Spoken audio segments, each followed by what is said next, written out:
He had ridden to the market to stock up on grain, yet by the day's end, he found himself carrying home a widow instead of sacks of oats. Before we dive in, don't forget to like the video and share in the comments where you're watching from. The town of Las Cruces was stirring as noon approached. The market square thrummed with the raw noise of survival.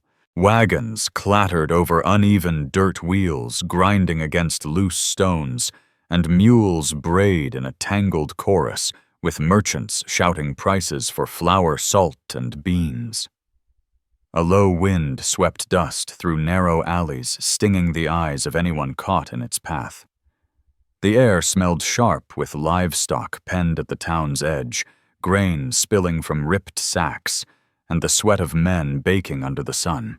Kivo Stormwolf dismounted with the slow, deliberate movements of a man who had learned long ago that haste could kill.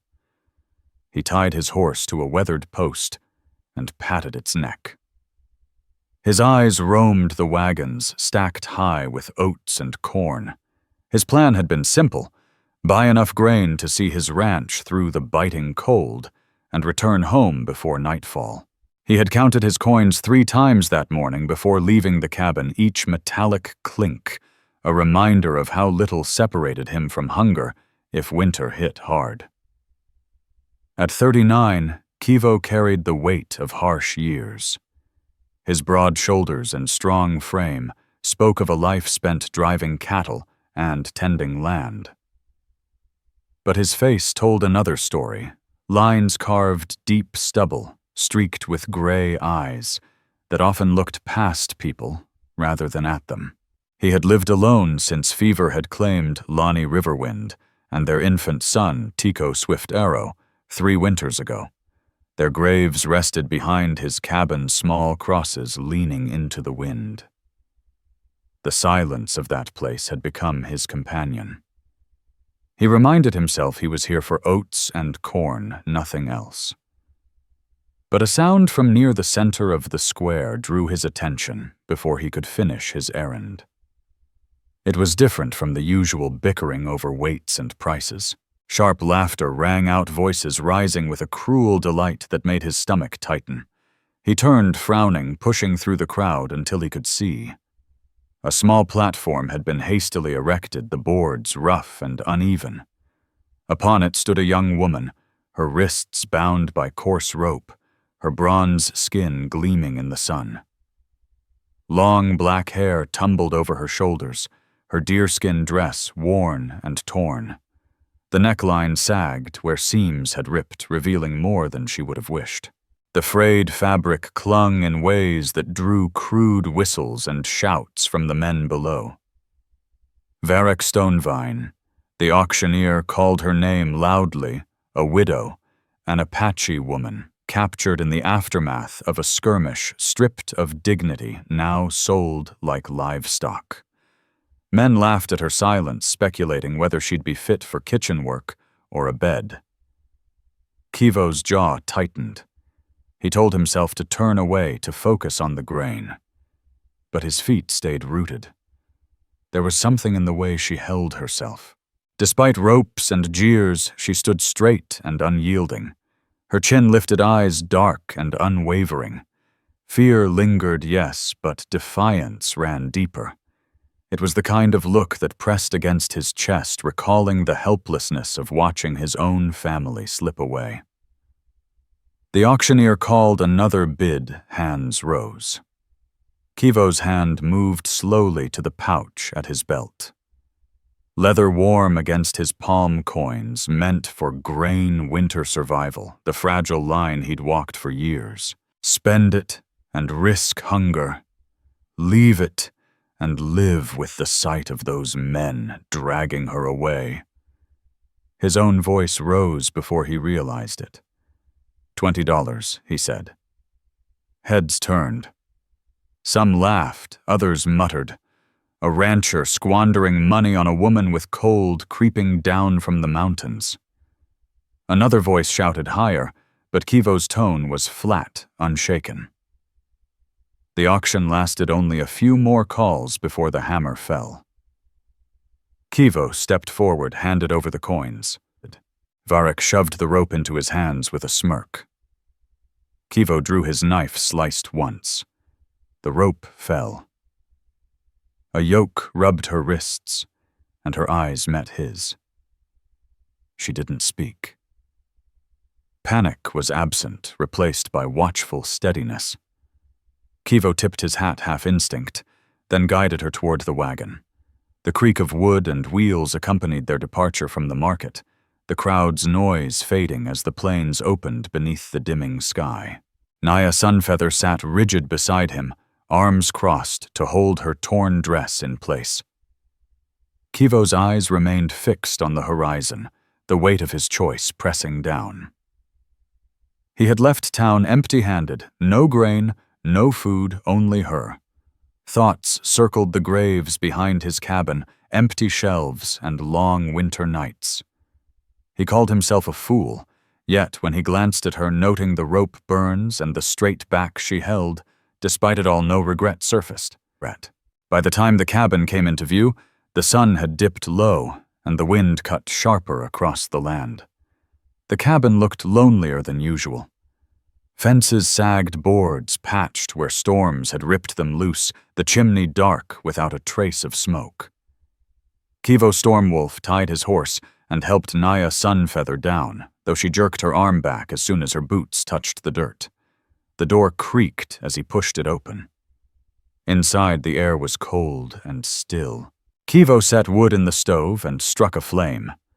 The fire caught slowly crackling as it spread.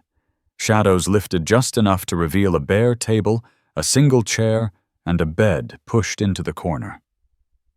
Naya scanned the room without a word. Her eyes rested on the small window where two wooden crosses leaned in the distance. Kivo caught her glance when she turned back. Though neither spoke, they both understood what had been seen. He removed his coat and draped it over her shoulders. The firelight softened her sharp features as she pulled it tight, holding it closed at her chest. Kivo turned back to the stove, hands rough against the iron, thoughts heavy. For years, silence had filled this cabin, a silence he thought he needed. Now, another presence stood there, quiet, but undeniable. For the first time since fever had taken Lonnie Riverwind and Tico Swift Arrow, the silence no longer belonged to him alone. The cabin walls creaked and settled as the fire grew stronger, sending thin light across the room. Kivo stacked 2 more logs before closing the iron door, the orange glow pushing back the shadows. He moved with steady hands, though his mind churned. He had not spoken more than a handful of words since leaving town, and now the quiet felt heavier. He wondered what she thought of him, whether she saw him differently from the man in the market, another buyer with a claim. He caught himself clenching his jaw and forced it loose. The yoke sat by the wall, his coat draped over it, her dark hair falling forward as she studied the empty corners. Only a chair, a table, a few jars on shelves, and a bed with a rough quilt. Her gaze drifted back to the window, to the leaning crosses. She seemed to understand without asking, lowering her eyes when she turned back. Kivo cleared his throat, rough from disuse. "Water's at the pump outside. Stack it by the wall. Food's not much." His voice low, almost talking to himself, rather than to her. She nodded slightly, eyes steady. That's when he noticed what the noise of the market had hidden: her wrists raw from the ropes, the dress torn more than he had realized, the neckline frayed. One side split along her torso. Kivo turned to a shelf, took down a folded blanket and placed it on the bed. "Use that tonight." "Bed's yours," he said, pulling a chair closer to the fire, to make it clear he'd sleep there. Naya lingered a moment before lowering herself onto the edge of the bed. She did not speak yet. Her shoulders eased as she wrapped the blanket around her lap. Firelight warmed her face, softening the sharp edges of fear. For the first time since he had seen her on the auction platform, she did not look as though she expected to be struck. The night passed with only the wind scratching at the walls. Kivo sat awake longer than intended, mind circling the events in town. He should have brought grain. He should have walked away. Yet every time doubt pressed against him, he remembered her gaze when the ropes were cut. Something between fear and defiance, something he hadn't seen in years. Finally, he closed his eyes, boots still on fire, dimming. At dawn, smoke and the faint smell of embers roused him. He sat up to find Naya crouched by the stove feeding small sticks into the fire. His coat was folded neatly on the chair, the blanket draped around her shoulders. The torn dress remained the only thing she had, but she wore it differently now, the blanket pinned to cover the neckline. She glanced up as he stirred, eyes sharp, aware. Not panic, not trust, but a balanced watchfulness. Kivo rose, pulled on his boots. The question had been rising within him all night. He sought answers about her family. Naya hesitated, then spoke quietly, her accent clear. "No one," she said. "The truth or close enough." Kivo nodded once, not pressing further. The question had been inevitable, now suspended in the air between them. He moved outside to the pump, worked the handle until cold water spilled into the bucket. The air bit his skin, the sun still low behind thin clouds. He thought of neighbors' men who might have seen him in town. He thought of whispers spreading that Kivo Stormwolf had brought an Apache woman into his home. The weight of it pressed against him, yet the choice was already made. Naya Sunfeather was here, now. When Kivo Stormwolf stepped back inside, she had cleared the small table setting 2 tin cups neatly, though the shelves remained untouched. He noted her restraint. Hunger was plain in the way her eyes lingered on the jars, yet she waited. That silent patience pressed on him harder than any words could. Kivo set the bucket down and poured water into the cups. Their hands brushed as he handed one to her. She froze, eyes flicking toward his face. He pulled back quickly, not wanting her to read more into it. Yet the moment lingered, the day beginning with the chores ahead. Kivo took his axe from the porch and set to splitting logs. The steady thunk of wood hitting the block echoed across the yard. After a while, he glanced back to see Naya at the pump, filling another bucket and hauling it inside. She moved deliberately, testing her strength with every step, yet did so without asking or being told. Later, when he returned inside, shirt damp with sweat from chopping, he found the table wiped clean and his torn work shirts set aside, needle and thread pulled from an old tin. She had begun mending them. Kivo stopped in the doorway, chest tightening. He had asked her to do nothing, expected her to stay quiet, maybe sit by the fire in silence. But instead she wove herself into the work of the cabin as if survival was a shared duty. That night, with the fire burning steady and the wind clawing at the walls, he found his eyes drawn to her longer than he should have. The coat hung near the door. The blanket wrapped around her as she sat close to the hearth. She was still a stranger, yet the silence no longer carried its usual weight. Kivo leaned back in the chair, eyes half closed, yet sleep was harder to reach. Thoughts churned sharper now. There was nothing stored for winter, no sacks of grain, no corn, the money gone. Yet when he looked at her shoulders, no longer trembling with fear, he knew he would manage. He had chosen this, and he would see it through. The next morning dawned iron gray, a sky pressing low over the plains, warning of harsher weather to come. Kivo stepped outside before the sun had fully risen. Breath visible in the cold, he carried the axe to the chopping block. His back and shoulders ached from yesterday's work, but the ache was familiar, something he trusted. It kept him steady. Each swing split the wood with a sharp crack echoing against the cabin walls. He stacked the pieces in neat rows, knowing it would never be enough for a full winter, yet refusing to leave it undone.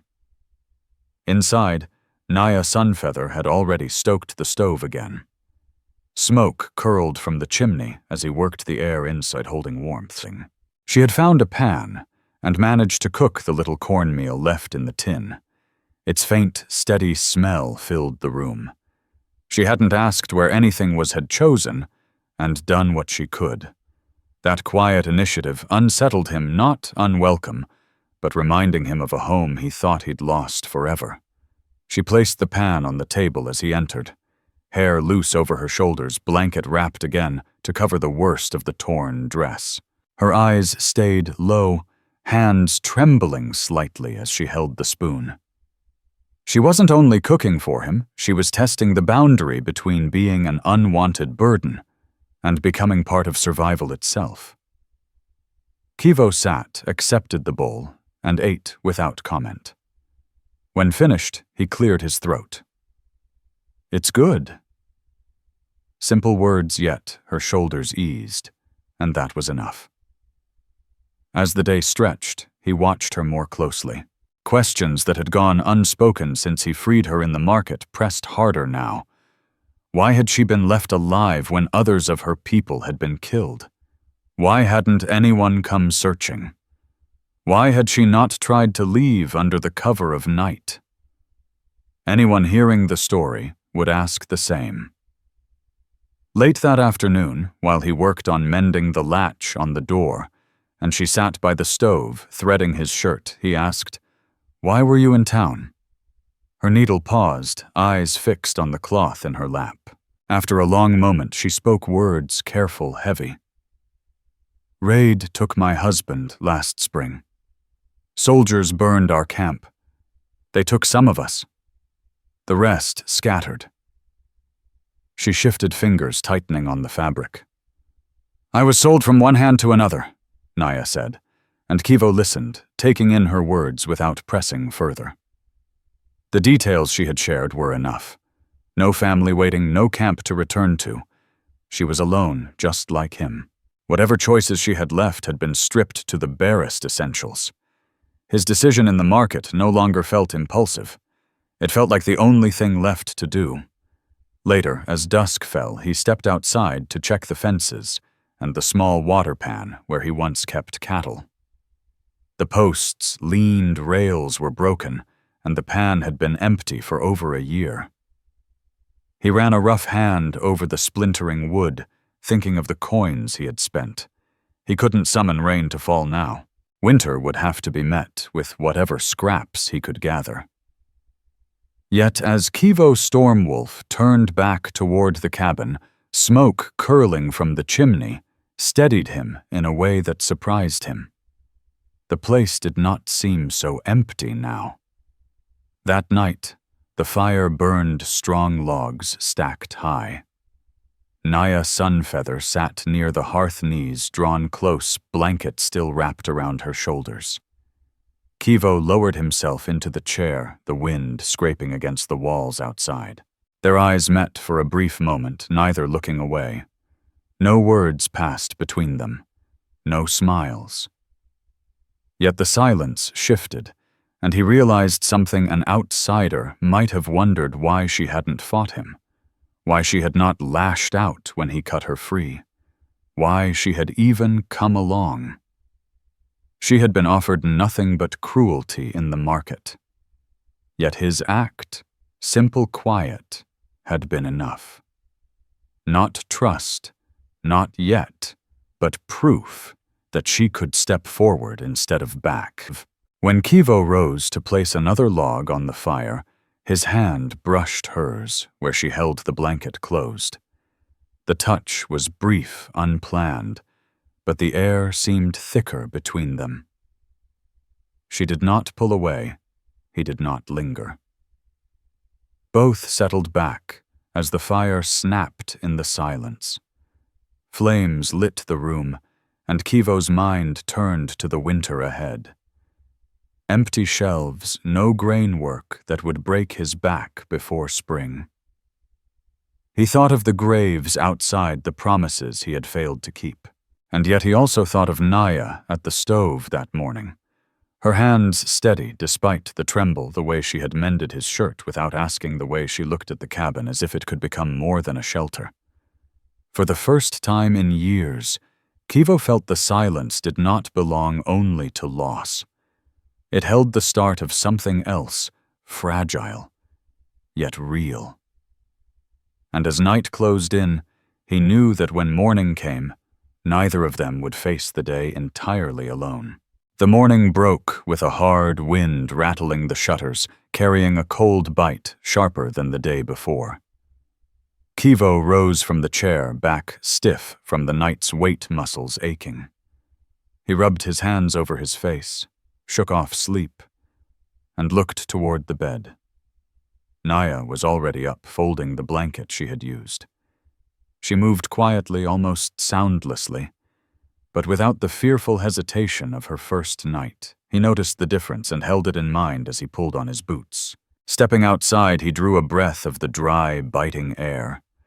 The horizon stretched gray and empty, a sky that could hold snow or nothing at all. His eyes fell to the graves behind the cabin. He hadn't spoken of them, though he knew she had seen. Perhaps anyone hearing the story would wonder who lay there, why the crosses leaned weathered into the wind. Kivo let his hand rest on the top rail of the fence and gave the answer only to himself. His wife, Lonnie Riverwind, and their boy, Tico Swiftarrow, had been taken by fever. All that remained were 2 wooden markers and a silence that filled the years since. That silence had been easier to carry alone. Now he wondered if she felt the same about her own losses. Returning inside, he found her at the stove, coaxing heat from the embers. She had found a small tin of coffee, measured it carefully, and set the pot over the fire. Kivo's stomach tightened as he realized she was stretching supplies meant to last for weeks.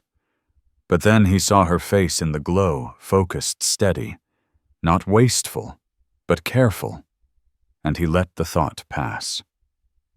If she knew how to make their little stock last longer, he would not stop her.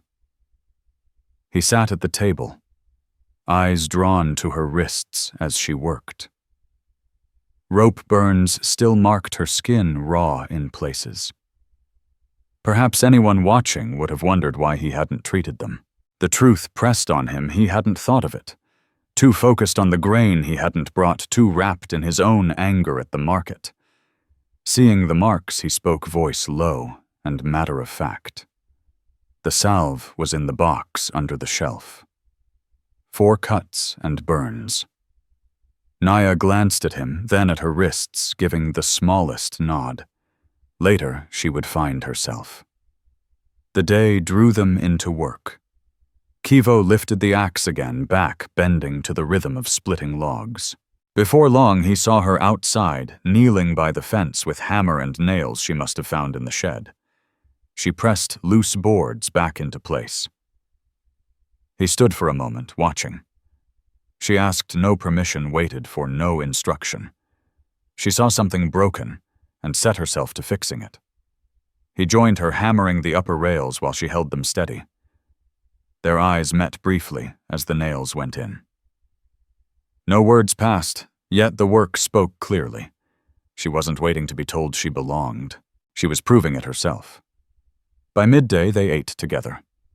Cornmeal again, thin and plain, but shared without awkwardness. Kivo caught himself wondering how long she had gone hungry before the auction.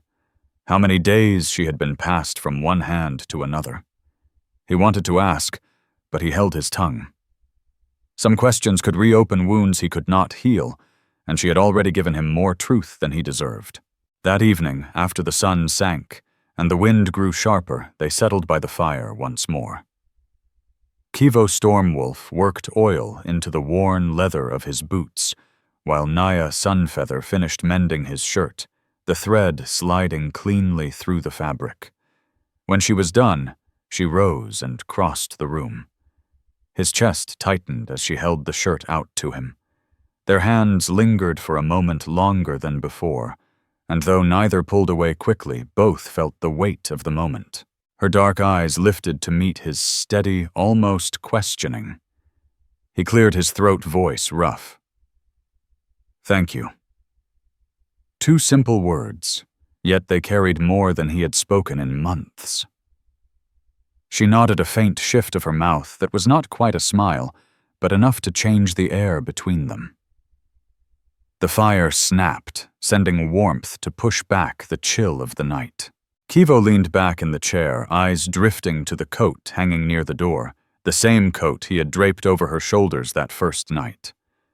Questions others might ask came to mind. Why hadn't she tried to run? Why hadn't she slipped away while he worked the fence or chopped wood? The truth was plain in the way she moved through his cabin now.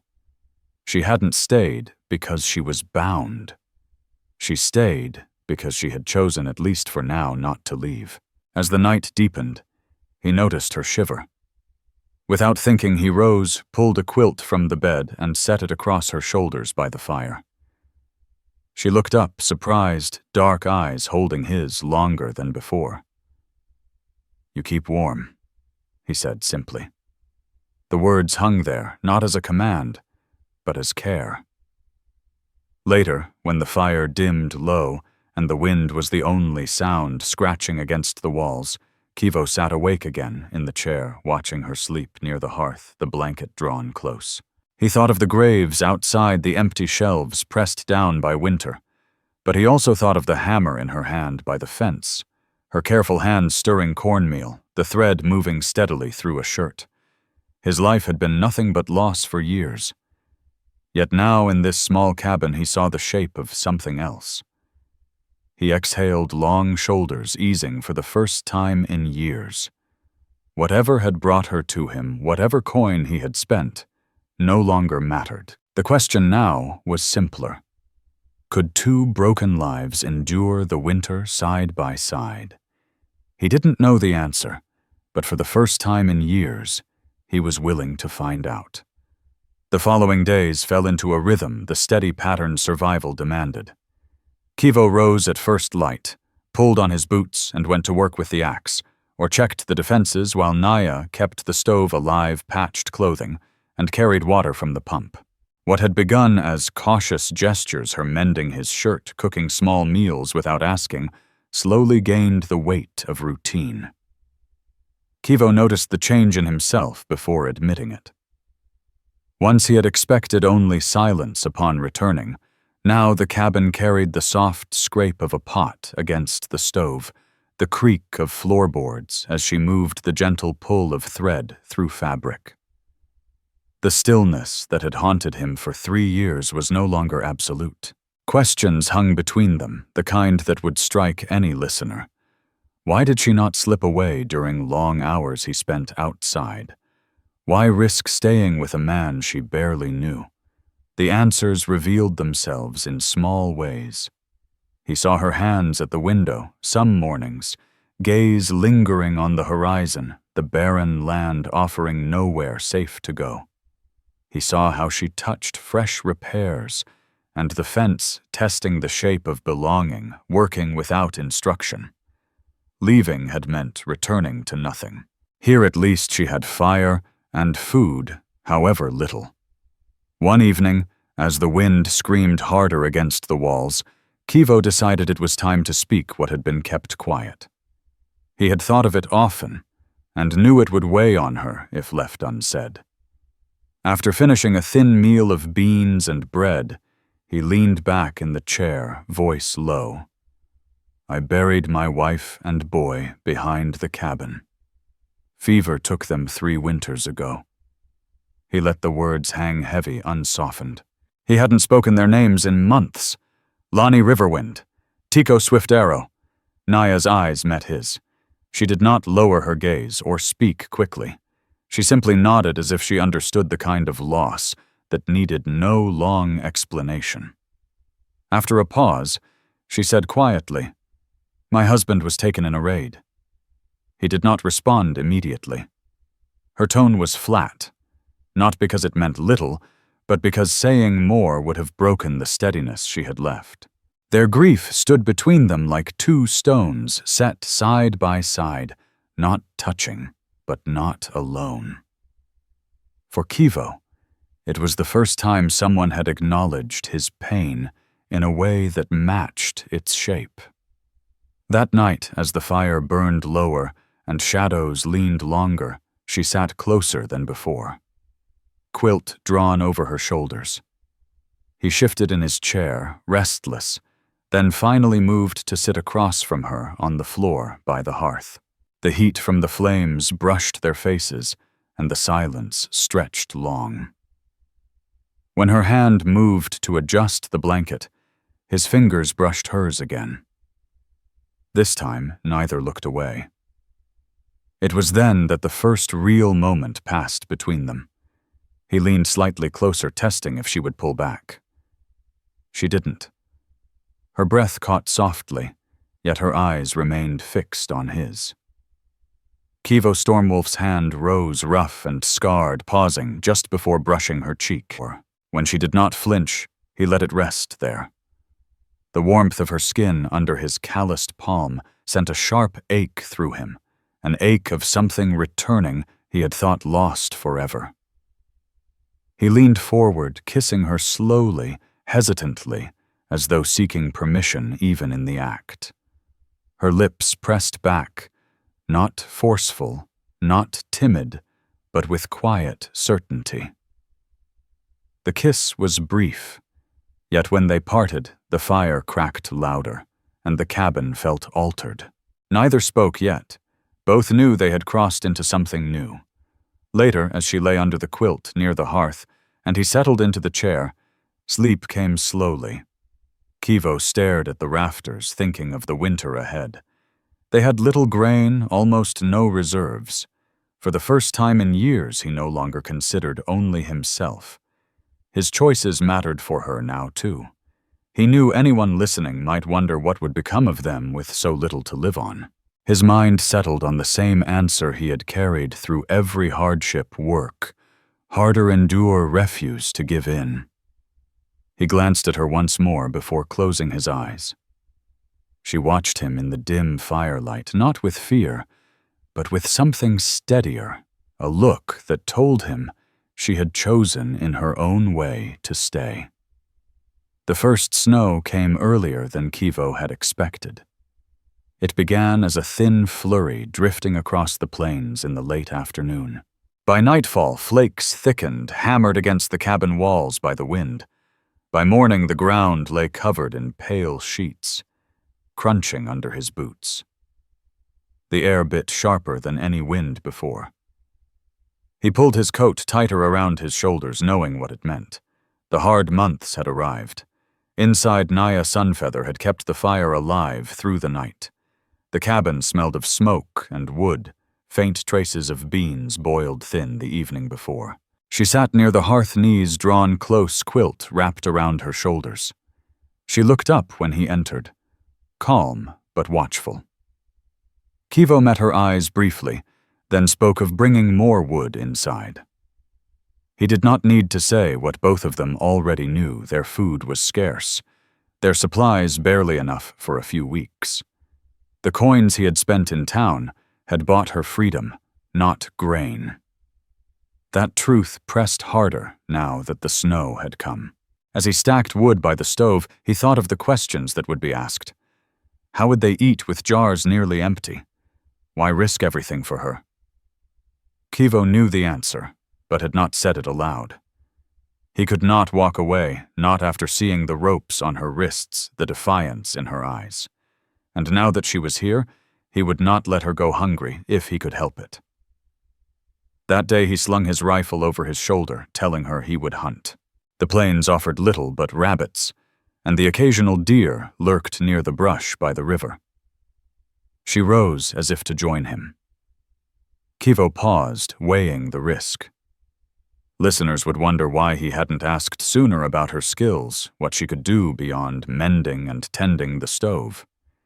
He realized he didn't know if she had hunted before, what she carried from her life prior to captivity. "You know the land?" he asked, voice even. Naya nodded faintly. "I hunted with my brother when we were young." "I know the signs," he said, studying her for a moment before handing her his spare knife. "Stay close, then." They stepped out into the snow together. The cold bit hard at their hands and faces. The silence broke only under the crunch of footsteps. Kivo scanned the ground for tracks, yet it was she who first spotted the faint line of rabbit prints pointing toward the brush. Her movements were quiet, practiced though the strain in her shoulders showed. Memories of another life rose with every step. By late afternoon, they had caught 2 rabbits, small, barely enough, but something. Kivo skinned them by the cabin while Naya set water to boil. They worked side by side, each task falling into rhythm without words. When the meal was ready, they ate slowly, every bite measured, yet both felt the relief settle in their chests. That night, as the fire burned against the cold, Kivo found himself watching her more closely than ever.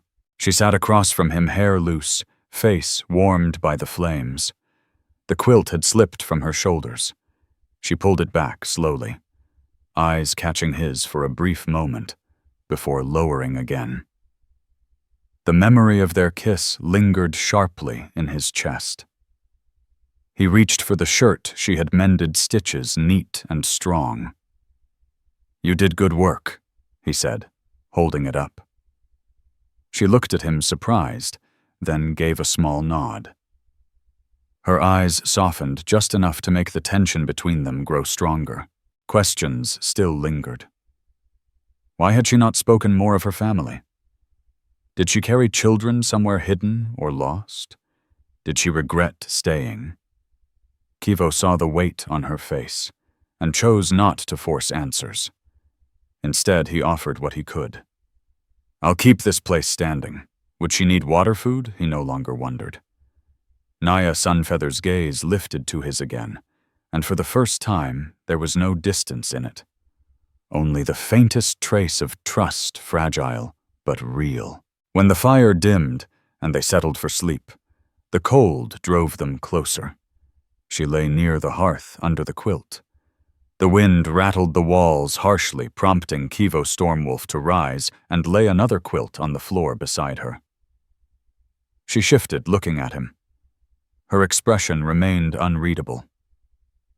After a pause, she lifted the edge of the blanket, a silent offer. Kivo hesitated, chest tight, then lowered himself beside her. The warmth of her body against his was unfamiliar, almost unbearable after years of loneliness. Neither spoke.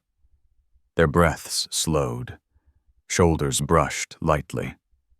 In the dark, the silence no longer felt like emptiness, but like the first fragile shape of belonging. Snow continued to fall.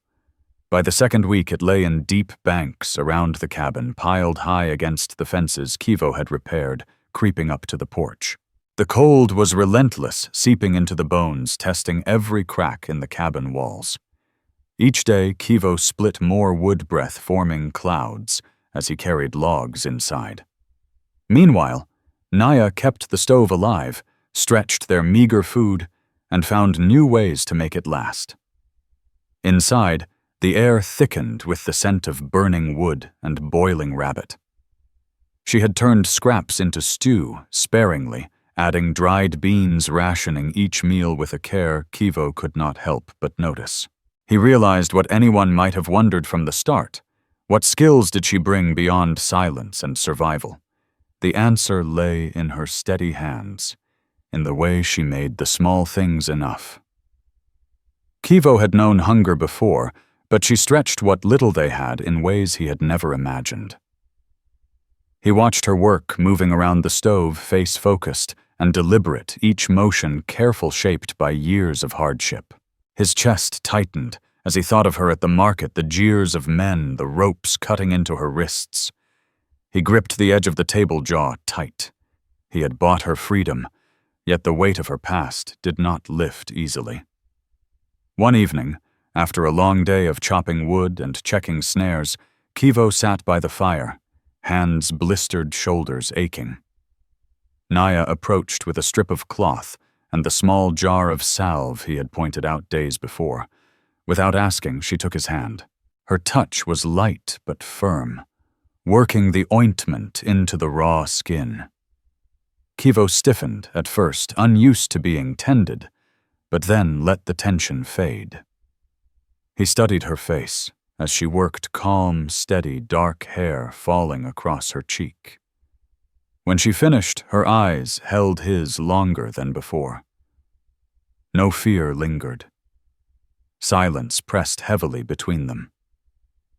He wanted to speak, to say what had been left unsaid, but his throat locked. Instead, he covered her hand with his rough palm, leaving it there. That night, they did not sit apart. The cold was too sharp, the fire too small to hold it back. Kivo laid down near the hearth, pulling one quilt over them both. Naya did not hesitate. She moved close, body warming against his hand, resting lightly on his chest. Their breaths fell into rhythm, the blanket rising and falling with each one. Kivo lay still, muscles tense with the nearness, yet did not pull away. In that quiet, more questions found their answers. Some might have wondered if she would ever truly trust him, if her choice to stay was born only of survival. But as she leaned against him, face resting near his shoulder, Kivo understood. She had chosen not out of fear, nor for lack of options, but because here she had found something she had lost before safety. Hours passed before he allowed himself to sleep, the weight of her against him, the sound of the wind fading into something less sharp. The next day brought a new trial. Kivo took up his rifle, determined to bring more food. He left Naya by the stove, with instructions to keep the fire strong. The land stretched cold and empty snow, weighing heavily on each step. Hours passed before he returned, a deer slung across the sled he had rigged. Breath ragged, face raw from the wind, but he had done it. When Naya saw the deer, her eyes widened, relief and gratitude breaking across her face in a way he had never seen. She moved quickly, helping him haul it inside, setting water to boil, ready with knives. They worked together without pause, cutting, salting, preparing the meat. The nearly bare shell now held enough to promise weeks of survival. That evening the cabin glowed with the smell of cooking venison. Kivo sat at the table, hands too tired to move, watching her with a grace that felt more like home than any silence he had endured for years. When she set a plate before him, she did not sit apart. She sat beside him, shoulders brushing. He turned to meet her gaze, and this time he did not hold back. He leaned close and kissed her again, deeper than before, the firelight catching both their faces. She kissed him back, hand rising to rest lightly against his cheek.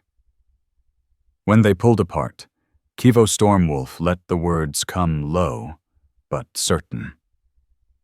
"You're not here because I bought you. You're here because you chose to be." Her eyes softened, and for the first time she spoke without hesitation. "I stay because I want to."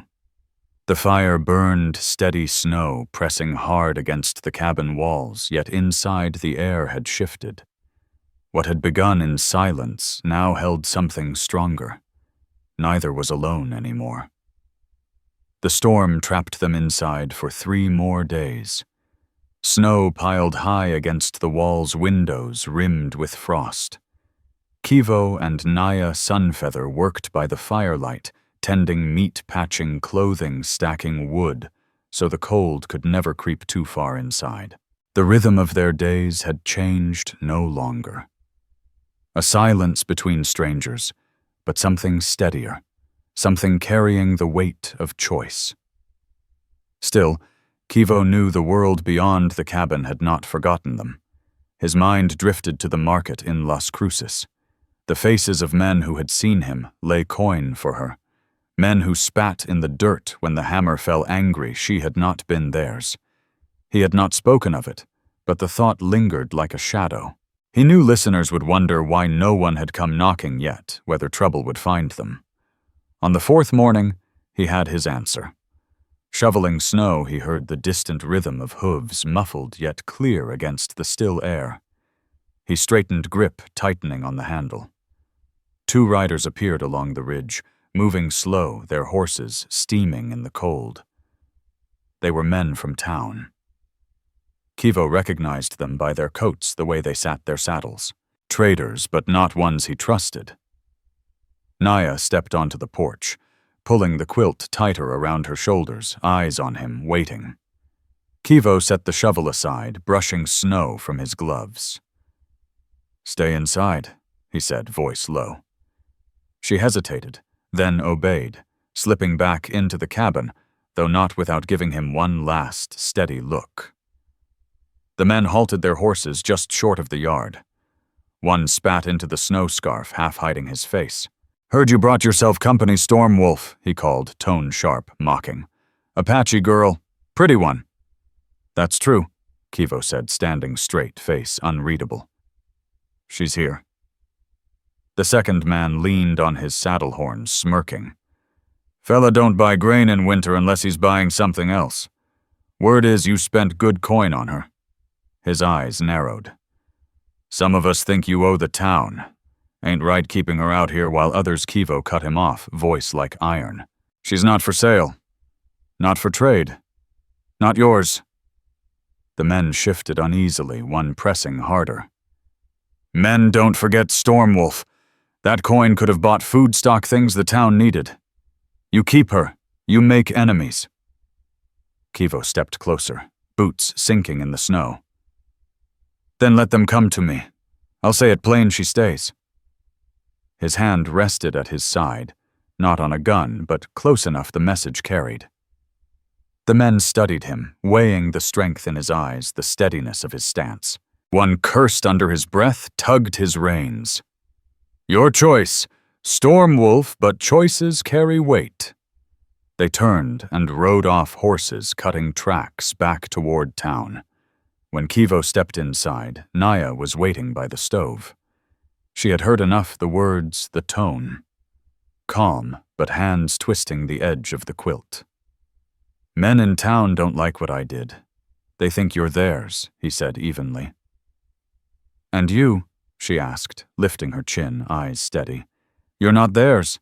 You're not bought anymore. You're free to leave if you choose. But if you stay with me." The words hung in the warm air, sharper than any oath he had spoken in years. For a long moment she said nothing, studying his face as though weighing the truth. Then she stepped closer, letting the quilt fall from her shoulders, placing her hand against his chest, feeling the steady beat beneath. "I stay." It was no longer about survival. Not merely the sharing of fire or food. It was the answer to every unspoken question since the market. The reason she hadn't run, the reason she had mended his shirt-cooked meals, stayed near the fire. That night they shared more than warmth under the quilt. Their closeness deepened, not rushed, not forced, but chosen. Kivo felt the years of emptiness break as her body pressed against his breath, steady against his skin. She was not given to him, not taken. She had chosen. In the quiet after, as the fire burned low, Kivo Stormwolf rested his forehead against Naya Sunfeather's. "The town may come again," he said. "They may test us." She whispered back, voice low but steady. "Then we face them together." The wind scraped at the cabin walls, yet inside, the silence no longer felt empty. It held 2 voices, 2 hearts, the first fragile shape of a family beginning anew. The snow had not eased after a week. Drifts stood higher than the fence rails, the land a hard white that stretched without end. Kivo and Naya worked side by side to keep the cabin alive, splitting wood, boiling meat, tending snares whenever the weather allowed. The rhythm of their days had become steady, yet Kivo knew the peace they had carved would not go untested. On the 8th morning, the sound of horses reached him before he saw them muffled yet sharp against the still air. He straightened grip, tightening on the shovel handle. 6 men rode along the ridge, dark shapes against the snow eyes, fixed on the cabin, steam rising from their horses in the cold. Naya joined him at the door quilt, drawn tight, hand gripping the edge. Kivo glanced at her before stepping down into the snow. He did not draw his rifle, but rested a hand near his holster. The men stopped short of the yard. Their leader, a broad-shouldered trader named Kale Thunderhorn, lowered his scarf and spat. "You've made yourself a problem, Stormwolf," he called, voice rough against the wind. "We told you once coin like that belongs to the town. You don't get to shut her away out here. She ain't yours." Kivo's voice was steady. "She's not yours either. She's not for trade. She's free." The men muttered among themselves, shifting uneasily in their saddles. Kyle sneered. "Free? An Apache woman taken at the market. Think folks will stand for that? Keep her here, and you stand against every man who's lost kin to her kind." Prejudice ran deep. Kivo felt Naya's silent presence behind him, steady grounding him. He stepped forward, snow crunching under his boots. "I buried my wife and son 3 winters back," he said, voice carrying across the cold. "Out there they don't care what blood runs in a person's veins. It takes the good as well as the bad. You come here thinking she's less than you, you're wrong. She works this land as I do. She stays because she chooses to. She's under my roof and I'll protect her as long as I draw breath." The silence that followed was heavy. The men shifted some, looking away. Kyle's jaw tightened, eyes burning with anger that truth outweighed. He spat into the snow, tugged his reins. "You'll regret it, Stormwolf," he muttered. They turned their horses and rode off, figures shrinking against the horizon, until only the wind remained. Kivo lingered in the yard, watching until they were gone. When he finally turned back, Naya was still at the door. She stepped forward, hand resting against his chest. He covered it with his own rough palm, holding it there as his breath steadied. That night the fire burned bright, the cabin filled with a warmth no storm could strip away. They sat close, shoulders touching, eyes meeting in the glow. Kivo felt the weight of years of silence lift, the ache of loss easing. He looked at her, and this time he did not hold back. "I want you here not because I bought you, not because of debt or pity. I want you as mine if you'll have me." Her dark eyes softened, and for the first time a true smile touched her lips, faint but steady. "I stay," she said. The words carried more than survival. Now they carried choice love and the beginning of a new life. Kivo leaned forward, kissing her slow but sure, the firelight catching them both. When they parted, Naya rested her head on his shoulder. He wrapped an arm around her, holding her close. The winter outside would be long, the land unforgiving, but the cabin was no longer silent, no longer hollow. It was home. The grays beyond would always stand, but now they stood beside a hearth alive with new life. Kivo knew Lani Riverwind and Tico Swift Arrow would not be forgotten, but the time had come to live again. As the wind scraped at the shutters and snow climbed higher, Kivo and Naya sat together, no longer alone, no longer bound by the past. The story that began in the dust of the market ended here in a cabin lit by fire.